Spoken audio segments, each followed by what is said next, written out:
Thirsty for tech and programming? ThirstyBot brings you the latest tutorials, coding tips, AI insights, and all things tech. Subscribe now and power up your knowledge with new videos every week.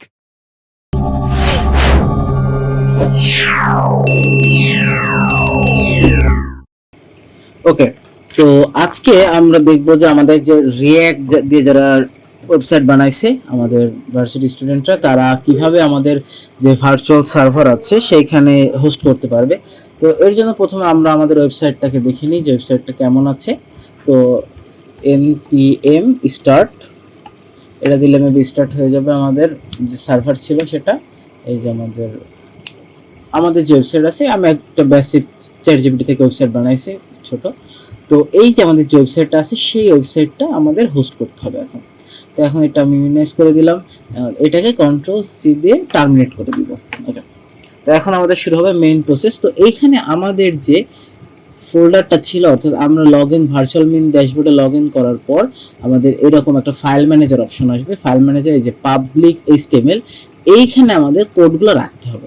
তো সেই জন্য আমরা এখানে আগে একটা initial একটা folder create করে নিই। ক্রিয়েট নিউ ডাইরেক্টরিতে এখানে ইনিশিয়াল নাম দিলাম, যাতে আমাদের এখন যে ফাইলগুলো আছে অর্থাৎ ইন্ডেক্স HTML, আইকন, এই যেগুলো আছে সেগুলোকে সেভ রাখতে পারে এক জায়গায়।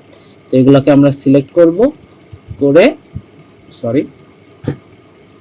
তো এগুলোকে আমরা সিলেক্ট করে ফেলি। সিলেক্ট করে এখান থেকে আমরা এডিট অপশনকে কাট করে এই ইনিশিয়ালের মধ্যে যে পেস্ট করে দিব। ওকে, তাহলে আমাদের যা ফাইল ছিল সব ইনিশিয়ালের মধ্যে চলে গেছে, আমার পাবলিক HTML একদম ফাঁকা আছে। এই পাবলিক HTMLটা আমাদের লাগবে মূলত যে আমাদের ফোল্ডার যেটা আছে, অর্থাৎ এই যে আমরা যদি কোডে যাই, আমাদের এই যে npm প্রজেক্টটা আছে এটার বিল্ড ফোল্ডারটা। তো এই বিল্ড ফোল্ডারটা যদি বানাতে হয় তাহলে আমাদের কমান্ড যেটা আছে npm run build, এটা দিলে আমাদের যে বিল্ড ফোল্ডার সেটা তৈরি হয়ে যাবে। অর্থাৎ এই বিল্ড ফোল্ডারের মধ্যে মেনলি আমাদের যে ফাইলগুলো থাকে সেইগুলো, এই যে আমার যেগুলো আছে এই যে index HTML, mandate manifest, static file যেগুলো CSS, জাভাস্ক্রিপ্ট, এগুলো সব এর ভিতরে সেভ থাকে। তো আমাদের এই যে পাবলিক এটা আছে, এইখানে যেতে হলে এইখানে আমাদের বিল্ড ফোল্ডারের ভিতরে ফাইলগুলো আপলোড করতে হবে। এইখানে লগ ইন করার জন্য এই যে আপনারা আমি ডেভ অ্যাডমিন অ্যাকাউন্ট চালাচ্ছি, আপনাদের ওই যে পাসওয়ার্ড যেটা আছে UG2020 আইডি, ইউজি দিয়ে আইডি দিবেন, ইউজার নেম পাসওয়ার্ড দুইটাই সেম। আর মেইনলি এখানে আমরা ফায়ারবেজের ডাটাবেস যারা ইউজ করছি তাদের জন্য ভালো, আর যারা ব্যাকএন্ড ডাটাবেস ইউজ করতেছেন তাদের ডাটাবেসটা কানেক্ট করতে হবে। এই যে আমাদের এডিট ডাটাবেস, এখানে ডাটাবেসটা কানেক্ট করে অ্যাড করে দিতে হবে। ওকে, তো এখন আমরা ওটাতে না যাই, আমরা ফাইল ম্যানেজারে যাই। এই যে আমাদের যে ফোল্ডার অপশনে গেলে এই যে বিল্ড যে ফোল্ডার, এর মধ্যে যতগুলো ফাইল আছে সবগুলো এখানে আপলোড করতে হবে।